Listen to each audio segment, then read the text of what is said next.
Hello, welcome back to CrossTalk podcast. I'm Tomoya. Hi, I'm Andrea. Anderson, have you ever spilled coffee or any kind of a liquid? Well, you know I have. I spilled a full hot coffee on you a few years ago. You did. I'm sure you remember. You did, yes. So the situation was we had some customers here in our cafe, and one person had ordered a hot coffee. Mm-hmm. And so I went to go get it from the kitchen, and I had the mug on a tray. Yes. And I was carrying the mug to the customer. Uh-huh.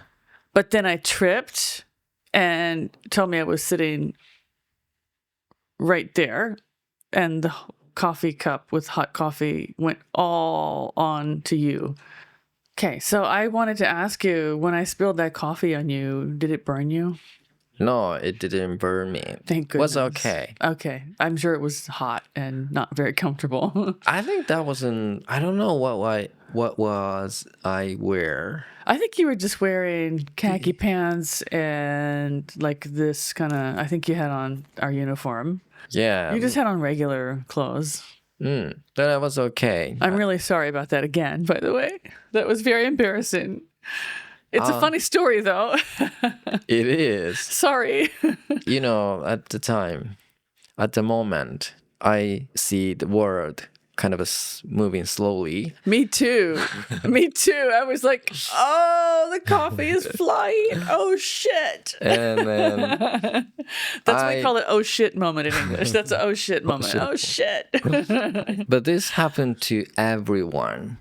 Probably. Like everyone has spilled something hot on them or on someone else, Right. I would think. Or spilled on yourself. Yeah, I've spilled coffee on myself often. Very often. Me too. Yeah, often. But something tragic happened at the Starbucks in the US. Okay. Starbucks must pay $50 million to Michael Gracier, Okay. who got served burns when hot tea spilled on his lap at a drive-thru. Oh, so I wanted to know how did he end up getting spilled on? Oh, the news site says the lid popped off. Oh, okay. Probably he spilled the hot drinks onto himself. Okay. So it's kind of both, right? Like the lid wasn't on properly. Uh-huh. And then he probably took it or carried it without checking. Maybe Okay. that happened. Okay. That's too bad. Actually, those lids on the takeout cups, they're very hard to get on properly sometimes. Right. You know, I sometimes struggle with putting lid on a coffee cup Yeah. at the convenience stores. Yeah, me too. And like, especially if there's someone waiting behind you, I'm like, oh, I have to hurry. And then I don't put it on properly. Right. And then I have not spilled it on myself, but almost I've spilled it on myself. So I can relate to this guy. Yes. So he got $50 million from Starbucks? I think not yet. Okay, but that's a lot of money for a settlement. Right. But he didn't want that money. He wanted a public apology and then policy changes Okay. from the Starbucks. Okay. And then Starbucks said, no, we won't do that. Oh, really? But doing This an way. apology is like super easy and it doesn't cost the company anything. But think about the future. Yeah. If they said, oh, this is our fault, and then we will pay you this much amount of money. Yeah, like a settlement. Yeah. The next person, they would sue Starbucks again. Probably, which is why I think Michael Garcia wanted the policy change so that this wouldn't happen to someone else. So it seems, for me, it seems unreasonable that Starbucks would say no to an apology and a policy change. Yeah. This was before the trial. Okay. Negotiation failed. Right. So I think in America, usually before someone sues a company, they do try to negotiate first. Like that. They'll negotiate out of court first with lawyers involved, but they don't go to court yet. So it failed. And then what happened? They couldn't agree. Okay. And then they went to a court. Okay. And then judge decided Starbucks to pay $50 million to this guy. This guy. So he was originally, he just wanted an apology and a policy change. But then they ended up being ordered to pay $50 million. Right. So he still... They should have just apologized. Right? And the trial is not finished yet. They are going upper, to like the higher level. Like there's a bunch of different levels of the court system. Yeah. And I didn't know this term while I was researching this topic. Okay. The word I wanted to mention is a jury. Jury. Okay. This is very common in the American court system. Jury. Do you not have this in Japan? We do. You do. Okay. In Japanese, we say this 陪審員制度 or something. Okay, I never heard that before.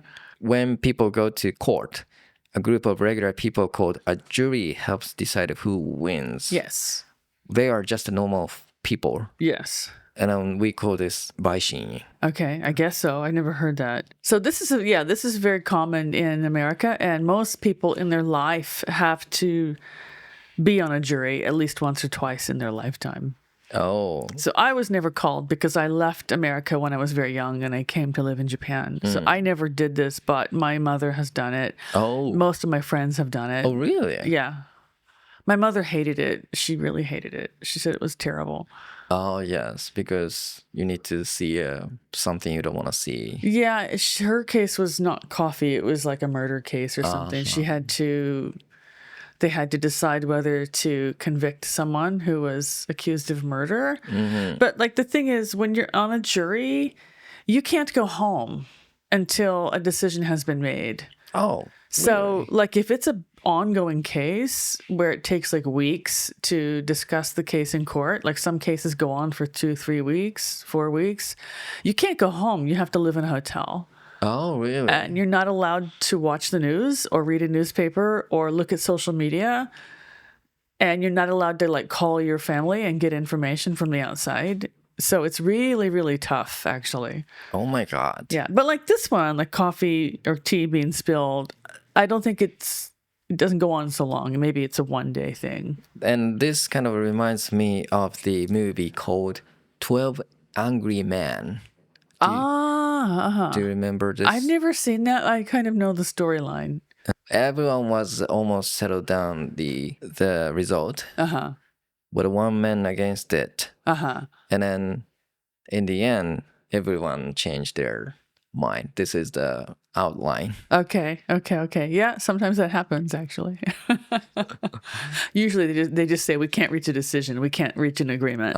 But sometimes it happens that some jury members will change the opinion of the other jury members. Yeah.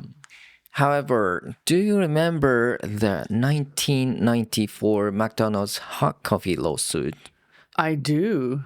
And what really happened? I don't remember the details, but I do remember that case. That was probably, I was like a university student when that happened, and it was big news all around America. But the media, like at first, they were making fun of the woman, right? So it was a woman who got coffee at McDonald's and she burned herself, or something like that, right? Yes, I think we barely covered this topic a few years ago. Did we? Yeah, I think we did. Episode. That's right. Yes, but yes, this case at the Starbucks maybe sounds similar to this case. It does sound similar. And I remember in that 1994 coffee case at McDonald's, it really was a problem because like people were making fun of her. Like, they were saying like, she's just trying to get rich fast. She's just trying to, sue the company and get a bunch of money. But actually, when they looked into the case, the coffee was 180 degrees Fahrenheit, which I did the calculation.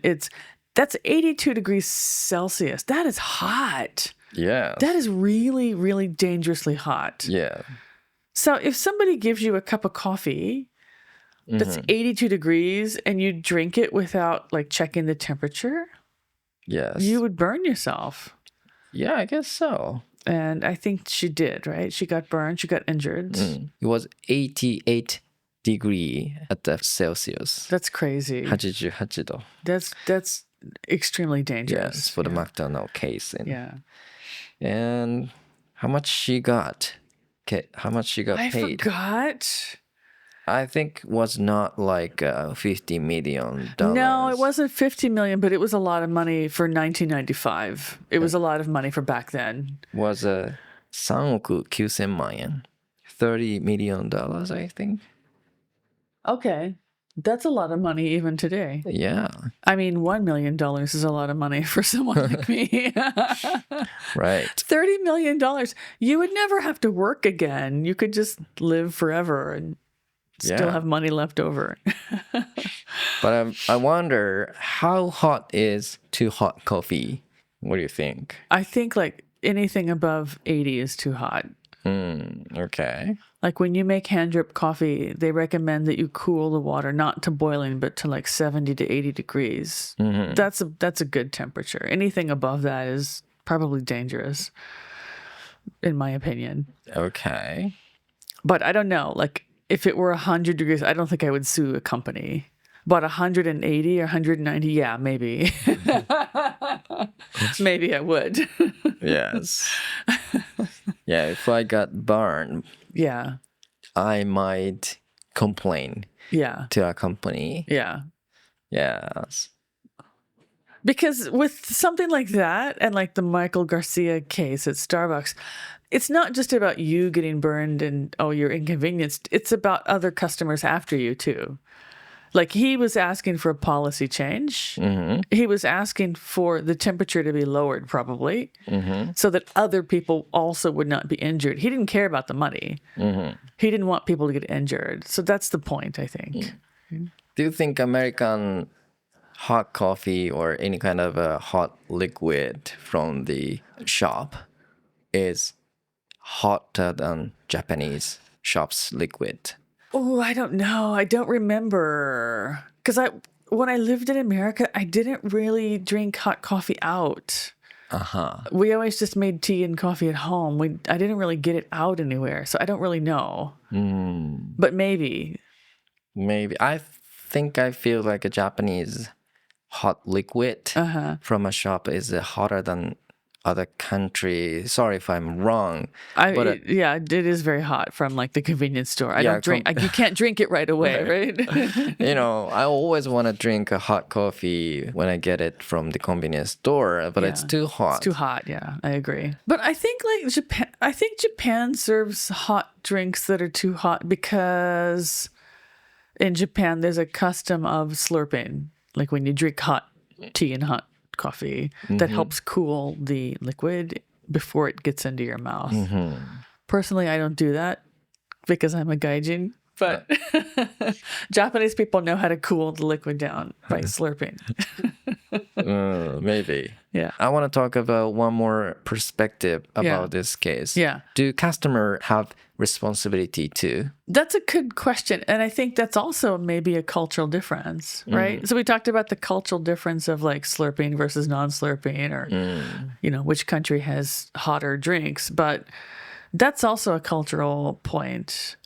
Because I think in America, we feel that the responsibility is on the shop. But what about in Japan? I think after you received a product from the shop, from that point of moment, it will be your responsibility. Okay, see, that makes sense. I can understand that. So it's dual, right? So the shop has a responsibility until the point of transfer. Right. And then once you take the thing, then it's your responsibility. Right. So you have to check the temperature before you drink it. Right. It's not the shop's problem anymore. Right. Okay. But if the lid pops up right after customer got this hot drinks from the shop staff, I don't know whose fault.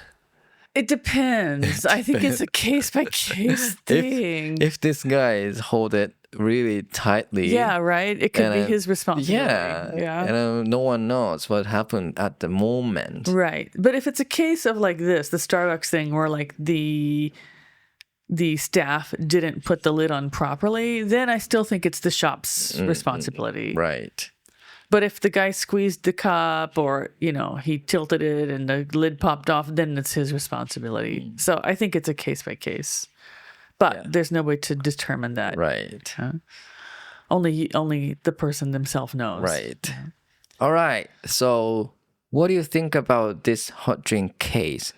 Would you complain if you got burned or just be more careful next time? Yeah, that's a good question for our listeners there. And we're also curious, has anyone had a similar experience with getting hot drinks from a cafe? Did the staff warn you to be careful, or did you get burned, or did you have any bad experiences with hot drinks? Please let us know. All right, that's all for this episode. But don't forget to catch our next one. This is CrossTalk signing off, bringing you English your way every week. Keep listening and keep shining. Bye.